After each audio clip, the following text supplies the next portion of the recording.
Olá, alunos, tudo bem com vocês? Vamos para a nossa aula 24, agora a segunda parte das leis de Kirchhoff, tá? Bom, é, só uma curiosidade, né? As leis de Kirchhoff são usadas, né, para quando nós temos circuitos complexos. E um exemplo disso é o potenciômetro de Poggendorff, tá? Que ele mede, né, para medir a FEM aí de geradores. E assim, o princípio dele, o tipo de circuito que ele funciona, você explica pelas leis de Kirchhoff. É um exemplo bem inicial, né? Bem interessante de aplicações. Mas as leis de Kirchhoff, elas são muito importantes, né? Para aplicações reais do cotidiano, onde você tem uma rede de circuitos elétricos, né? Onde você tem blocos de circuitos, principalmente industriais e prediais, né? Onde você tem que aí vários ramos para determinar correntes, tensões e tudo mais, tá? Então, as leis de Kirchhoff é uma ferramenta poderosa para isso, tá? Bom, as leis de Kirchhoff foram criadas pelo Gustav, né, esse alemão, no século XIX. E assim, ele é útil para análise de circuitos elétricos de duas ou mais malhas, tá? A malha, o que é a malha? É um ramo fechado, é um circuito de ramo fechado. Até agora nós aprendemos como trabalhar com um circuito de ramo único, tá? Apenas um. Então nós usamos lá a lei de Poulier, as equações de características do gerador, do capacitor, do receptor, do gerador e do resistor, enfim, tá? E nós aprendemos também como trabalhar com associações de resistores, de geradores, de capacitores, tá? Então, aqueles tipos de circuitos de uma malha nós conseguimos resolver. Mas existem circuitos mais complexos, de duas ou mais malhas. E por que é complexo? Porque, veja, esse exemplo aqui, ó. Eu tenho duas malhas aqui, mas eu não consigo resolver pelas leis de Poulier. Porque veja que eu tenho uma distribuição ali de fontes de tensão em cada malha. Então, cada uma está dando uma contribuição energética para cada malha, né, para o sistema. Então, não dá para eu resolver de forma simples pelas leis de Poulier. Então, aqui eu tenho que recorrer ao Kirchhoff, tá? As leis de Kirchhoff, apesar de algumas formas elas serem bem elaboradas, né, bem laboriosas, mas ela é pautada em dois princípios simples, né? Então, antes de ver elas, só define oficialmente que a malha, então, é um ramo fechado, tem que ser um ramo fechado, não é um ramo aberto, né? Então, aqui A, B, E e F é uma malha, tá? Aqui B, C, E, D, E e B é outra malha, e também essa parte mais externa aqui de A, C, D e F também é uma malha, tá? Então, mas ela tem que ser fechada. O nó é o ponto onde o fio se ramifica, ele se divide. Então, no caso aqui é o ponto B e o ponto E, tá? Esses pontos de canto aqui, o fio só dobra, ele não está se ramificando, tá? Essa ramificação é importante, que é o ponto onde as correntes se dividem, tá bom? Então, definindo malha e nó, agora nós podemos definir as leis de Kirchhoff. A primeira lei é chamada de lei dos nós, e ela é simplesmente pautada no seguinte: num nó, a somatória das correntes é nula. Então, se você considerar uma corrente que está chegando como positivo, a corrente que sai como negativo, se você somar aqui todas as correntes que entram e saem, o resultado tem que ser nulo. E por que tem que ser nulo? Porque vai envolver a conservação de carga elétrica. O tanto de carga que você joga num nó tem que ser o mesmo que sai. Você nunca pode ter criando carga e destruindo cargas, tá? É, então, a primeira lei, ela vem de uma lei mais fundamental, que é a conservação de carga elétrica. Então, é simplesmente a somatória aí de cargas, igual está representada aqui, ó, no nó, a corrente se divide, e aqui a corrente se junta novamente, mas sempre obedecendo que a somatória é nula, tá? A segunda lei é a lei das malhas. Ela vai dizer o seguinte: as somatórias de variações e tensões numa malha é igual a zero. Por quê? Porque você vai ter elementos ativos, né, como geradores, que vão aumentar a tensão do sistema, né, a DDP, outros vão diminuir, abaixar a DDP do sistema, que são os bipolos passivos, né, tipo resistores e receptores, que eles vão dissipar sempre essa energia. Mas essa igualdade de tensão também está pautada num princípio mais fundamental, que é a conservação da energia, tá? Então, a energia que entra no sistema tem que ser a mesma que sai. Então, a somatória de todos os potenciais de cada elemento numa malha fechada, né, tem que ser igual a zero. É como se fosse uma montanha-russa, né? Você vai subindo, né? Está ganhando energia potencial e você vai perdendo essa energia potencial até terminar no mesmo ponto que você iniciou. Mas detalhe que é numa malha, então é um circuito fechado. Se o circuito não estiver fechado, a variação de potencial não é zero, tá bom? Então, as leis de Kirchhoff são somente essas duas leis, tá? Simples, que são pautadas em princípios mais fundamentais da física. E a partir delas, então, que nós vamos conseguir elaborar e estudar um circuito elétrico mais complexo, tá? E aí que vem os métodos de resolução. Às vezes nós vamos lidar com sistemas complexos, né, circuitos elétricos, mas aqui está uma pequena receita de bolo de como trabalhar. Então, o primeiro passo, você vai nomear os nós, né? Geralmente nós usamos letras alfabéticas, né? A, B, C, D e assim por diante. E você vai nomear as malhas. E aí, geralmente, as malhas nós colocamos letras gregas, alfa, beta e gama, tá? Então, esse é o primeiro passo. O segundo passo é escolher o sentido das correntes. O sentido das correntes aqui é aleatório, você vai colocar o sentido que você quiser. É somente lá no final do exercício que nós vamos descobrir se o sentido adotado é correto ou não, tá? Mas isso daqui é aleatório. Aí você também vai escolher a direção do percurso que você vai percorrer a malha, né? Então pode ser horário ou anti-horário. Esse segundo passo aqui é inteiramente ad hoc, ou seja, é aleatório, você escolhe, tá? O terceiro passo é você vai aplicar a lei dos nós e vai encontrar uma equação linear, tá? Com as incógnitas ali de que você tiver no seu sistema. Depois você vai aplicar a lei das malhas em cada malha, 2 e 3, e com isso você vai ter um sistema de 3 por 3, né? 3 incógnitas e 3 equações. Então, a partir disso, você vai montar um sistema de equação linear e vai depois resolver da mesma forma que a gente fez lá na aula anterior. Quando você resolve, né, encontra os valores das incógnitas, se por acaso você encontrar um valor negativo de corrente, o valor está correto, mas o sentido que você adotou é o contrário, tá bom? Então, esses são o passo a passo, tá? Siga esse passo a passo que é muito útil para você resolver, então, as leis de Kirchhoff. E aí tem algumas regrinhas que a gente vai aplicar quando for resolver, né, as leis de Kirchhoff, principalmente a lei das malhas, tá? Aqui é importante você sempre gravar isso daqui, porque eu vou recorrer. Então, imagina num resistor. Resistor, eu vou ter uma corrente passando sobre ele, né? E eu vou estar percorrendo a malha para montar o sistema de equação linear, tá? Usando a lei das malhas.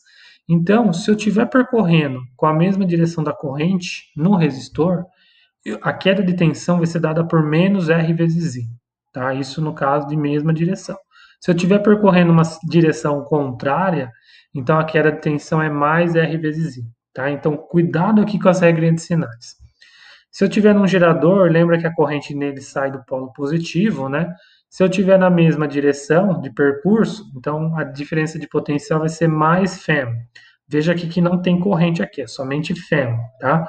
Se eu tiver numa direção contrária, então vai ser menos a Fem, tá? No receptor, lembre-se que a corrente ela chega no polo positivo. Então, se eu tiver numa direção igual do receptor, eu vou usar menos Fsem, que é a variação de tensão aqui. Se eu tiver numa direção contrária, a variação de tensão vai ser mais Fsem, tá? Então, esse quadro aqui ele é fundamental para a gente trabalhar na análise de Kirchhoff, tá? Então, muito importante aqui você lembrar da regrinha de sinais, quando que vai ser positivo e quando que vai ser negativo, tá? Então, se precisar, pause o vídeo, guarde essa tabelinha de sinais, que agora eu vou fazer um exemplo para ficar mais claro, tá? Então, agora eu vou exemplificar aqui. Eu vou usar aqueles passo a passos que eu fiz, né, a receitinha de bolo, com aquela regrinha de sinais, tá? Então, o desafio é, eu tenho esse circuito, ele tem duas malhas, né, eu tenho uma fonte de tensão aqui, uma fonte aqui, 3 resistores. Eu quero calcular o valor das correntes que circulam em cada ramo aqui, tá? Veja que aqui é um exemplo, mas você vai poder pegar exercícios com várias fontes de tensão, várias resistores, tá? E a ideia é a mesma, né? O princípio é o mesmo, o método de resolução. Só vai mudar que você vai ter mais termos, tá? Então, seguindo aquele passo a passo, primeiro eu vou denotar, então, os nós. Eu vou usar letras maiúsculas. Os nós é somente o ponto B e o ponto E, mas é muito mais prático eu nomear cada canto, então, no meu circuito, tá? Então, eu nomeei A, B, C, D, E e F, tá? E aí eu tenho que também nomear as malhas. Então, a malha A, B, E, F e A, essa malha fechada, eu vou chamar de alfa. A malha B, C, D, E e A e B, né? Eu vou chamar de malha beta. Então, eu tenho duas malhas aqui. Aí depois o próximo passo é escolher o sentido das correntes. É aleatório, então eu vou chamar que tem uma corrente 1 saindo aqui, aí quando ela chega aqui, ela se divide em dois. Vai ter uma corrente 3 aqui e uma corrente 2 aqui. Aí quando chega no nó E, as correntes 2 e 3 se juntam novamente, vira I1 e fecha o ciclo, tá? Então notem que por esse sentido das correntes, eu estou chamando, né, essa fonte de tensão como gerador, porque a corrente está saindo aqui. E essa fonte de tensão eu estou chamando de receptor, porque a corrente está chegando no polo positivo. Então, notem aqui como que é importante eu identificar quem é gerador e quem é receptor somente olhando o sentido das correntes que eu adotei. Depois eu vou adotar o sentido do percurso. Eu convenciono a usar sempre o sentido horário, tá? Tanto para alfa quanto para beta, mas isso aqui é aleatório. Se você quiser fazer anti-horário, o resultado é o mesmo. Feitas essas etapas, agora então eu vou aplicar a lei dos nós. Eu vou escolher um nó, eu vou escolher um nó B. Veja que tá chegando a corrente 1 e está saindo a corrente 2 e 3. Então eu vou adotar o I1 como positivo, o I2 como negativo que está saindo e o I3 como negativo que está saindo. A somatória das três correntes tem que ser igual a zero, então eu tenho minha primeira equação linear.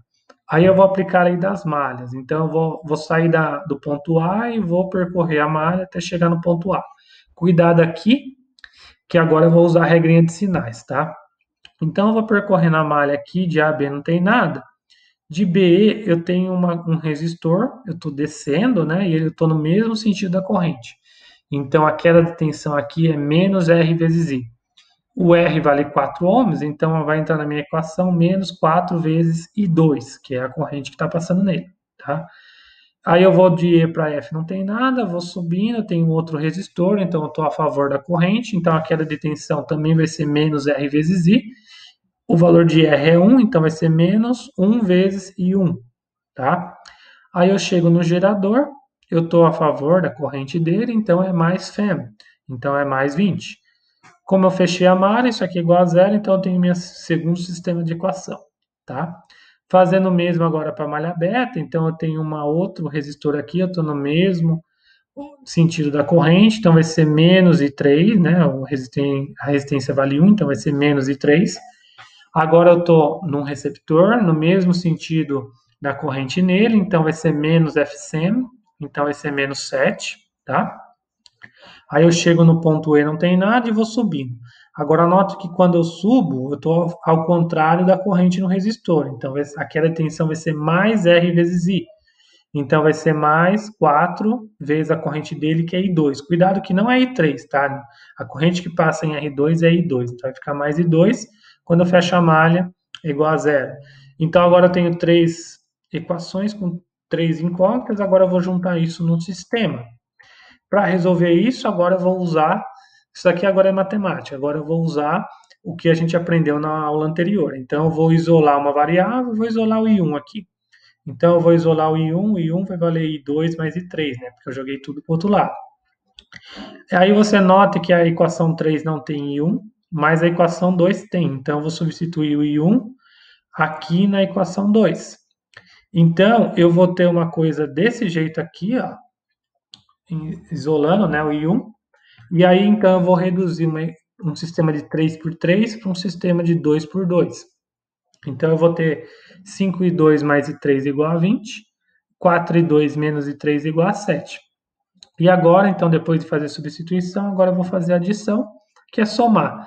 Aqui, como o termo já vai sumir, né, mais e 3 com menos e 3, não preciso operar com nenhum tipo de equação, né, é só somar direto.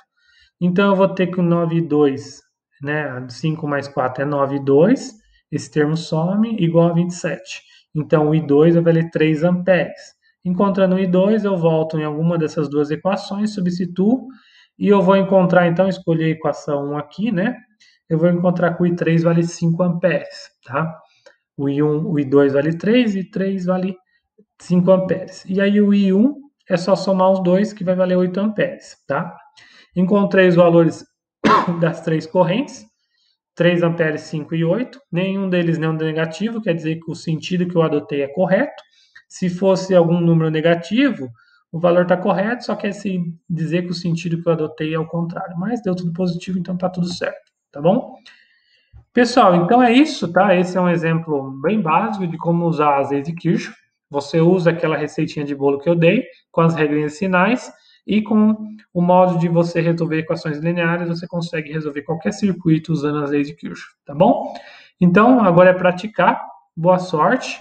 Obrigado. E com isso nós encerramos esse assunto de circuitos elétricos e vamos começar então depois a ver um pouquinho de eletromagnetismo. Muito obrigado e até a próxima.